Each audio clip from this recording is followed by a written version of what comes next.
আসসালামু আলাইকুম। আশা করছি আপনারা সকলেই ভালো আছেন। তো আপনাদের একটা জিনিস দেখায় যে মরুভূমির মাঝখানেও এখানে ইফতারি দেওয়ার জন্য একটা সাইনবোর্ড ও সাইনবোর্ড থেকে একটু ভিতরে একটা প্যান্ডেল করে রেখেছে।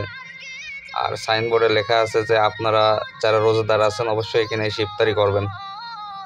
তো প্যান্ডেলও দেখায় আপনাদের পেছনের ক্যামেরা দিয়ে। তো অবশ্যই ভিডিওটি ভালো লাগলে শেয়ার করবেন। এই দেখেন প্যান্ডেলটি করেছে মরুভূমির একেবারে মাঝখানে প্যান্ডেলটি করেছে। অনেক রোজাদাররা আছে এই হাইওয়ে রাস্তা দিয়ে চলাফেরা করে। তাহলে ইফতারের টাইম হয়ে গিয়েছে, সে এখানে দাঁড়িয়ে ইফতার করতে পারবে। এমন জায়গা, এইভাবে প্যান্ডেল অনেক জায়গায় করে রাখছে।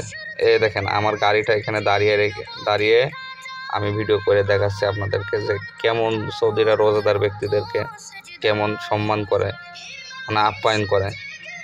দেখেন এখান থেকে লোকজন যাবে, ইফতারি টাইম হয়ে গেছে, গাড়ি এখানে রেখে তারা ইফতারি করতে পারবে। এখানে কত সুন্দর এদের নিয়ম, কত সুন্দর আপ্যায়ন রোজাদার ব্যক্তিদের জন্য।